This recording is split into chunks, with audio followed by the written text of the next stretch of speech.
We booked a 3-day safari tour for just £75. I expected chaos. We got camel rides, some couscous, 2 great guides and a badly sprained ankle. Here's what actually happens when you book the cheapest desert trip in all of Morocco, possibly all of Africa.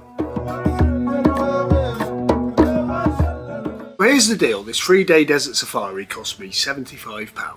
That price included transport from Marrakesh, 2 nights accommodation, one of which was in the desert, the other was in a hotel, some meals, camel rides into the dunes, and it sold as a once-in-a-lifetime experience, but at this price I wasn't expecting miracles. Now if you have a look around the rest of YouTube, you'll see there's a lot of people that are producing videos on this, focusing on the negatives. I'm going to try and give you the truth. I booked it through Viator. If you're watching this and you're thinking of doing the same, I'm going to put a link to the tour we actually booked down below. Make up your own mind. Now if you've watched a few of these on YouTube, you've either seen the influencer version with perfect drone footage and an amazing experience, or the exact opposite. I think mine's going to give you the truth. But if you're picking one, definitely read the reviews and we'll discuss the food, the stops and the journey in general.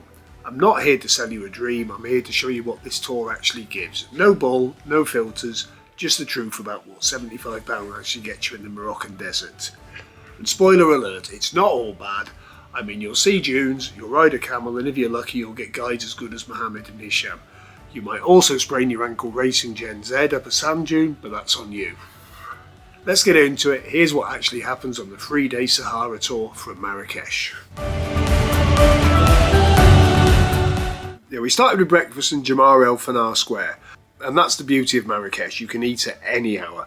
Omelettes, fresh pastries, orange juice and the all-important coffee. Fuel for the journey ahead. Our pickup was 7:30 AM and I'll admit I always get nervous about tour pickups just in case either I or they mess it up. For the record, it hasn't happened yet. This is also the moment where you get to meet your travel companions. Ours were a mixed bunch, mostly small groups of Americans, couple of Europeans and us. 17 in total, and let's just say I was the oldest by about 30 years and Suin at 17 was the youngest. Now the company you keep can make or break these trips, but luckily I brought my own. That said, one of my younger busmates, let's call her Karen, not a real name, began the journey by moaning loudly that the aircon wasn't on while the bus door was open and we were waiting for others. She obviously doesn't know how aircon works. I had a feeling this journey was going to feel longer for her, and possibly for the rest of us too. Quick note on aircon. The average outside temperature during this trip was 43 degrees, and even the best aircon in the world can only do so much. Let's be honest, 45 minus 25 still leaves 20, and that's not cold, just mildly roasting. Before long we're off into the Atlas foothills. First stop, a mountain cafe with proper toilets, ice cold mint tea, and views that honestly make the early start worth it. Then we climbed higher, up into the Tizi and Chichica Pass, slightly cooler, properly spectacular, and exactly the kind of stop where people suddenly decide they're going to be nature people. And there was a convenient lay-by with lots of vendors selling, shall we say, antiques. From there we made our first official Berber cooperative stop. It was an argan oil place, and now I'd read the warnings, influencer backlash about being herded into shops, but actually it was chill, kind of interesting. There was a coffee shop next door, so I'm calling that a win. Suin did buy some argan oil, but she's a 17-year-old girl that is into products. Lunch followed a bit further on, and yes, it was pre-arranged, and yes, we were expected. But that's not a scam, that's called being prepared. 120 dirhams, just under £11. Got me a soup, it got me a soup starter, a solid beef tagine and a fruit salad. Quick, hot, no fuss. Look, you're paying £25 a day for this tour. You don't get to demand Gordon Ramsay. Then came Ait Ben Haddou. I hope I've said that right. Now this place lives up to the hype. It's a UNESCO listed fortified village that's been used in films since the 1950s. Gladiator, Game of Thrones, The Mummy were all filmed here. Lawrence of Arabia. And yes, it's hot. I always thought actors had it easy, but imagine doing battle scenes in full armour at 40 degrees. Respect.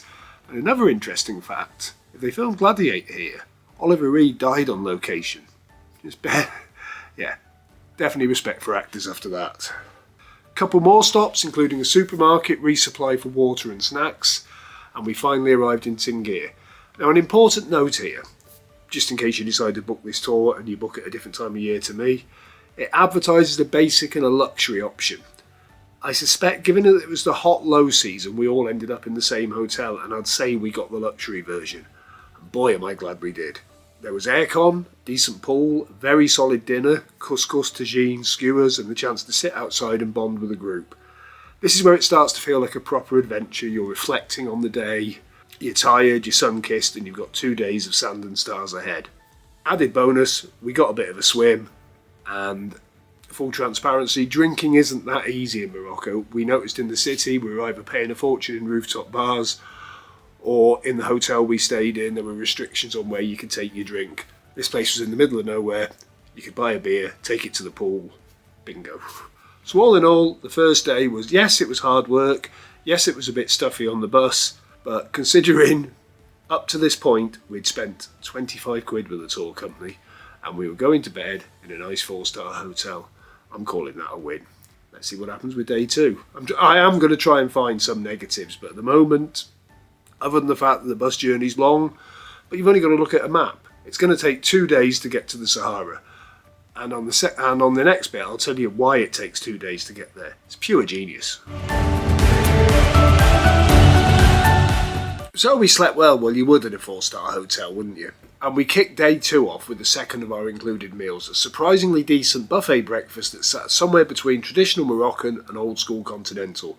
The best part, bottomless coffee, which I needed, because I may have had 1 or 2 mojitos under the stars the night before. Now the problem is, in a dry country, when they do sell booze, you've got young barmen who don't drink, because obviously it's not their thing, looking at something we're paying quite a lot of money for and thinking, I will make these people happy by giving them a lot of that rum stuff because we're charging a lot for it. The problem is they've never tasted it. It blows your head off. So before long we're off to our first stop of the day, which was in the Todra Valley. Starts with an escorted wander through the agricultural areas, then into a carpet showroom for a quick sales pitch. Now I know what you're thinking, tourist trap, but honestly, the room was cool, the tea was free, and it was nice to sit down and actually learn something. Now obviously there was a bit of a sales pitch at the end, but when you've got a dozen wise young Americans who think they can haggle, it's just fun to sit back and watch. After about 10 minutes of watching them unsuccessfully haggle, I decided I was going to go outside for a chill. And as I was going down the stairs, you'd be surprised, there were 16 other people following me.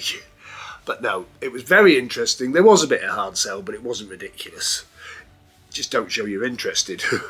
So after that, we entered the gorge itself, and it's stunning. Towering rock walls, souvenir stalls, shaded walkways. Some brave souls even went for a swim at the beginning. We chose to sit there and drink some cheap refreshments. Now the thing is, if you think Marrakesh prices are low, once you get into the rural areas, you are talking pennies. Then it was further into the gorge, and yeah, it was absolutely stunning and cooler. Then back on the bus towards lunch. This time it was a hot buffet. Now I'm not a big fan of buffets when abroad because they can be a bit risky. You don't know how long it's been standing, but it was actually decent, tasty, lots of variety, and crucially no wait. 120 dirhams again, but all you can eat and done in under an hour. I'll take that. I tried to stay away from chicken just because chicken's one of the more risky meats, but on this one, most of the meat was chicken, and I thought, you know what, I'm going to take a chance. I didn't get ill. Then the next stop is what they call a Berber family house. Yeah, it was a shawl showroom. However, they made it more entertaining. You had a chance to try on traditional clothing, pose for photos. We got some lovely pictures of me and Sue in all the gear. And more importantly, buy a headscarf. If you're wondering whether you really need one, the answer is yes. And according to our guide, if you buy the cheaper ones in the souks, the colours bleed, because you are going to sweat in one, but you really do need it in the desert. It just makes it so much more bearable. And if you know how to tie it, you can have a removable veil that goes back on, just to keep, if the wind does pick up and the sand's blowing in your face. Suan even got a free henna tattoo. A nice touch that made the stop feel less salesy and more thoughtful. I'm going to be honest, you probably could pick up the scarves cheaper. I think we paid about £25 each. But they entertained us, and in the grand scheme of things, £25 not a lot of money. The next leg took us across what I would call the pre-desert. Wide dusty plains that weren't particularly scenic, but with that the growing anticipation of this is what we came for. But it is quite a lengthy stretch. But the bus has Wi-Fi, struggling aircon, but it has aircon.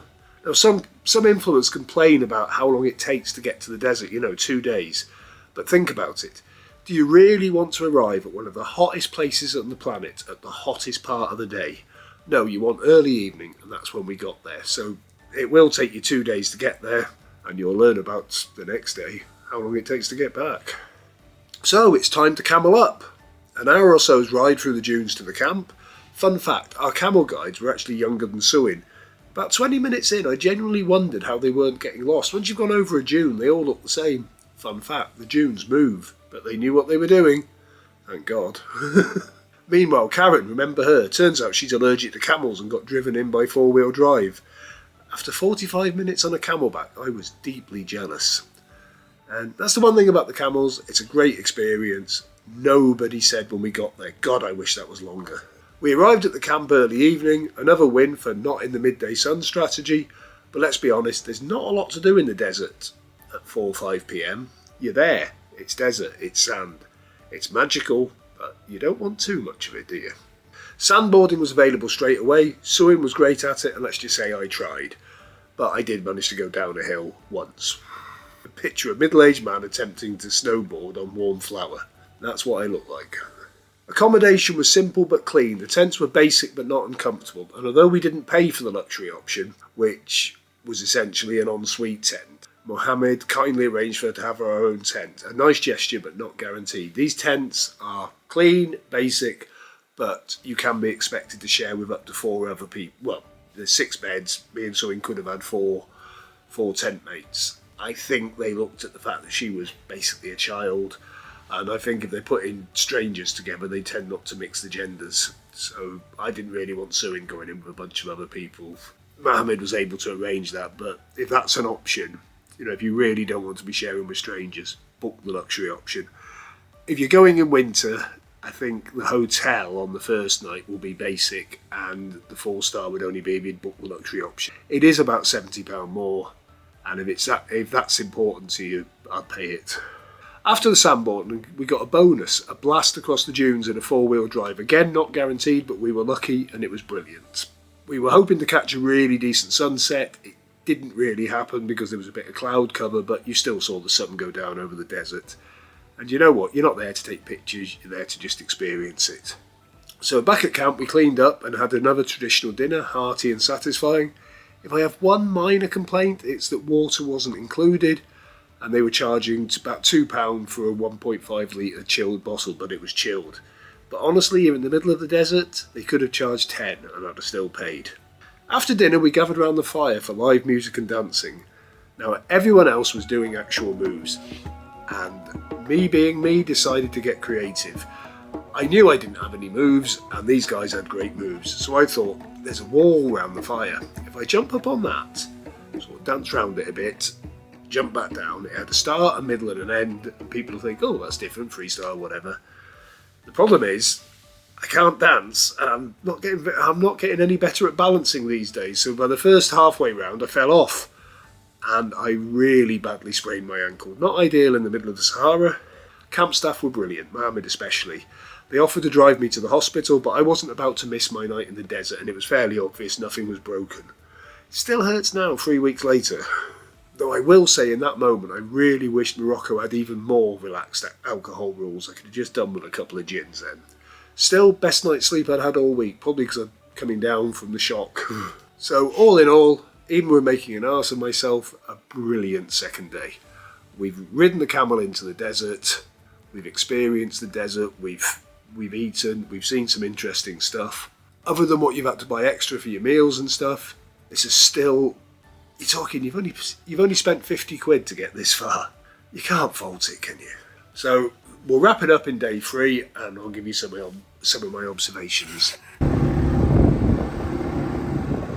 What are you doing? Day 3 begins with a desert sunrise, or at least that's the idea. You're encouraged to get up early, and honestly, it is beautiful, even with a sprained ankle. I dragged myself out of bed and into the breakfast tent, where to be fair, the food was not exciting. However, it was warm, filling and bottomless.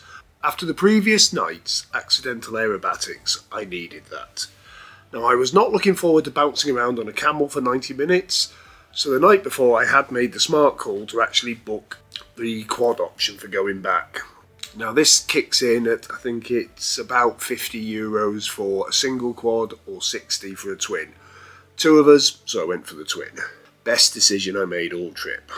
What I didn't plan for was Suin having to be the one to drive the quad. It's her first time on an ATV in the desert with me riding pillion and barking directions like a frazzled sat-nav. Was it responsible parenting? Probably not. Was it great content? Absolutely. Now some of the other younger travellers were disappointed to learn that we wouldn't be free roaming. The route is controlled and for good reason. Let's face it, the dunes can be beautiful, but some of them have really steep drops, so they're dangerous. Personally, I was happy to follow the local guide rather than reenact Mad Max. The young lads weren't quite so happy about it, but again, read the room. After the ride, we reunited with the rest of the group at the edge of the dunes. It was only 9 AM, and there's no nice way to put this, we had 9 hours of road travelling time ahead. There's no way to sugarcoat this bit. The return journey is long, it's hot, and it's winding. And by this point, everyone's a bit dehydrated, sand-scraped and sore. In my case, double sore. But there were comfort stops, a decent lunch for, yes, you guessed it, 120 dirhams, and just enough leg stretching to keep morale from collapsing entirely. It's a long haul, but I knew this in advance, and that made all the difference. This is one of the advantages of being old. You have the experience to understand what a long drive back means, and the patience. Some of my fellow travellers were visibly struggling. It's not that the day was bad, it's just they weren't ready for it. And this is where being older came in handy. You're able to do the maths. It takes 2 days to get there. It's going to be a long day to get it into one coming back. Final thoughts. Look, this trip won't change your life. You'll sit in a minibus a lot. You'll eat some pretty good couscous. You might even sprain your ankle while pretending to be a fire dancing legend. But if you come into it knowing what to expect, 3 days, basic comfort, jaw-dropping landscapes, once in a lifetime sunset in the Sahara, then yes, it's absolutely worth it. You get a taste of the culture, you get a taste of the country. This isn't the deluxe version, but for £75 you get a genuine taste of Morocco's extremes. Mountains, kasbahs, camels, campfires and stars, all in 72 hours. If you're thinking of doing this trip, I've dropped a link to the Viator page below. It is an affiliate link. If you do choose to follow it, I may get a very small commission, but you'll be doing yourself a favour because I think Morocco Global Adventures, especially if you get Mohammed and Hisham, will really look after you. And the truth for me was when it went wrong, they looked after me, and I think that's a good indicator of how good a tour it can be. If you do go on with them guys, tell them the limping Brit says hi. Thanks for watching, and I don't know what the next video is going to be because I haven't made my mind up yet.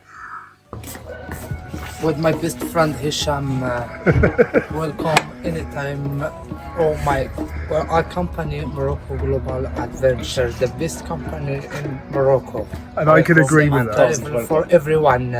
See you next time, inshallah. عشان couscous. Come to Morocco, habibi. And we are very funny people, happy every time. So we are happy. Yeah, they were our tour guides. They were brilliant. Enjoy the moment and enjoy the life. Happy wife, happy life. No woman, no cry.